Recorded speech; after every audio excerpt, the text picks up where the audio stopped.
Hello, আসসালামু আলাইকুম everyone. আজকে আপনাদের সাথে আমি খুবই মজাদার একটা নারকেলের ব্রাজিলিয়ান ক্যান্ডি শেয়ার করব। এটা যদি একবার বানানো শিখে যান তাহলে বাচ্চারা কিন্তু আপনার পিছন ছাড়বে না, কথা দিলাম। এটা বানিয়ে আমি তো পুরোই অবাক। খেয়ে আমি এতটা মজা পেয়েছি, এখন বারবার মনে হচ্ছে আগে কেন বানাইনি। এইবার বোঝেন অবস্থা। বড়দের কাছে যদি এতটা ভালো লেগে থাকে, বাচ্চাদের কাছে কেমন লাগবে? আচ্ছা, এতক্ষণ ধরে যার এত প্রশংসা তার পরিচয়টাই তো দেওয়া হয়নি।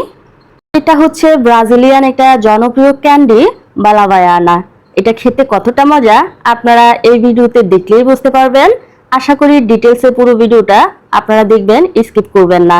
আমার ভিডিওটা যদি আপনাদের কাছে ভালো লেগে থাকে তাহলে একটা লাইক আর চ্যানেলটা সাবস্ক্রাইব করে দিবেন। তাহলে চলুন শুরু করি। প্রথমে চুলায় একটা অল্প আঁচে প্যান বসিয়ে দিলাম। এই প্যানের মধ্যে আমাদের লাগবে শুকনো নারকেল কোড়া। এই নারকেল কোড়াটা যদি কারোর কাছে অ্যাভেলেবেল না থাকে তাহলে আপনারা ফ্রেশ নারকেলও নিতে পারেন। সেক্ষেত্রে কিন্তু আপনাদেরকে অনেকক্ষণ যাবৎ অল্প আছে এভাবে ড্রাই করে নিতে হবে ভেজে।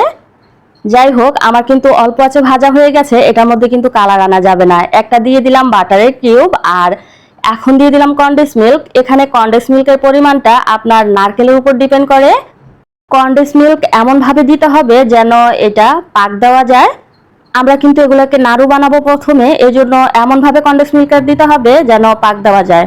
আচ্ছা, অনেকেই বাসায় নাড়ু বানান, তাদের কাছে কিন্তু পাক শব্দটা অনেকটাই পরিচিত। আর যারা এটা বুঝতে পারতেছেন না তাদের জন্য তাদের উদ্দেশ্যে বলতেছি, পাক দেওয়া মানে হচ্ছে বাইন্ডিং যেন ভালো হয়, আমরা যেন এটাকে নাড়ু বানাতে পারি। আমার কথার মানে হচ্ছে এটাই। অল্প আছে কিছুক্ষণ কুক করার পর দেখবেন এটা এরকম একসাথে জড়ো হয়েছে। এখন এখান থেকে গরম অবস্থায় কিন্তু আমাদেরকে নাড়ু বানিয়ে নিতে হবে। যেহেতু বাটার দিয়েছি, ঠান্ডা হওয়ার পর কিন্তু জমাট বেঁধে যাবে। তাই গরম অবস্থায় আপনাদেরকে এটা যেভাবেই হোক লাড়ুগুলা তৈরি করে নিতে হবে আর খুবই স্মুথ করে শক্ত করে নিতে হবে। কারণ লুজ করে নিলেই কিন্তু পরবর্তীতে আমরা যখন এগুলাকে ক্যারামেলের মধ্যে দিব তখন কিন্তু এগুলো ভেঙে যাওয়ার চান্স অনেক বেশি থাকে। আচ্ছা, বাকি নাড়ুগুলোও কিন্তু আমি একইভাবে সবগুলা তৈরি করে একটা সাইডে রেখে দিয়েছি। এখন আমরা ক্যারামেল করে নিব। ক্যারামেলের জন্য এখানে 1 কাপ পরিমাণ চিনি নিয়ে নিচ্ছি। এখানে পানি অ্যাড করার কোনোই প্রয়োজন নেই। এভাবেই কিন্তু অল্প আঁচে বসিয়ে রাখতে হবে যতক্ষণ পর্যন্ত সাইড থেকে কালার না আসে। অবশ্যই অল্প আঁচে করতে হবে, না হয় কিন্তু বেশি আঁচে করলে কালারটা দ্রুত চলে আসবে আর পরবর্তীতে ক্যান্ডিগুলা খেতে তেতো ভাব চলে আসবে আর বাচ্চারা একদমই পছন্দ করবে না। কথা বলতে বলতে দেখুন নেড়েচেড়ে কিন্তু আমি আমার ক্যারামেলটা পারফেক্টলি করে নিয়েছি। এখন চুলা আঁচটা আমি বন্ধ করে দিচ্ছি। এখানে কিন্তু আমি চুলা আঁচটা বন্ধ করে দিয়েছি, কিন্তু চুলার উপর থেকে প্যানটাকে একদমই নামাবো না। এখানে রেখেই কিন্তু ক্যান্ডিগুলোকে তৈরি করতে হবে, কারণ চুলা বন্ধ করার পরও কিন্তু চুলাটা অনেকক্ষণ যাবত গরম থাকে, তাই ক্যারামেলটা খুব সহজে জমাট বাঁধবে না।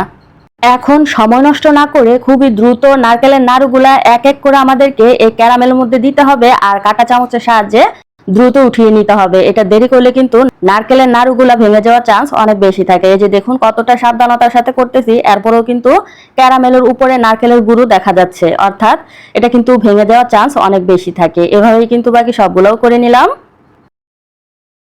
মাশাআল্লাহ, দেখতে কতটা লোভনীয় লাগতেছে নিশ্চয়ই খেয়াল করেছেন। বাচ্চারা এটা খাবে কি এটা দেখেই কিন্তু এটা প্রেমে পড়ে যাবে। এখন একটা ক্যান্ডি আমি কাছ থেকে দেখাচ্ছি কতটা লোভনীয় হয়েছে। আর এটা দেখুন প্রেস করার সাথে সাথেই কিন্তু ভেঙে যাচ্ছে। এগুলো ভাঙতে কিন্তু আমার খুবই মজা লাগতেছিল। এই যে দেখুন চাপ দেওয়ার সাথে সাথেই কিন্তু খুব সুন্দর করে ভেঙে যাচ্ছে। আর ভিতরটা কতটা লোভনীয় হয়েছে নিশ্চয়ই খেয়াল করেছেন। ভিতরে জুসি, উপরে ক্যারামেলের শক্ত আবরণ, সব মিলিয়ে কিন্তু একদমই জমে গেছে। এটা অবশ্যই বাসায় ট্রাই করবেন। অন্ততপক্ষে আমার কথা শুনে একবার হলেও ট্রাই করবেন। আশা করি নিরাশ হবেন না। আচ্ছা, আমার রেসিপিটা যদি ভালো লেগে থাকে অবশ্যই চ্যানেলটা সাবস্ক্রাইব করে দিবেন। চ্যানেলে নতুন হয়ে থাকলে অবশ্যই চ্যানেলটা ঘুরে আসবেন, আশা করি ভালো লাগবে। আজ এ পর্যন্তই। সবাই ভালো থাকবেন, আমার জন্য দোয়া করবেন। এরকম সব মজার মজার আর নতুন নতুন রেসিপি পেতে হলে অবশ্যই আমার চ্যানেলে চোখ রাখবেন। তাহলে আর কথা বাড়াচ্ছি না, ভালো থাকবেন। আল্লাহ হাফিজ।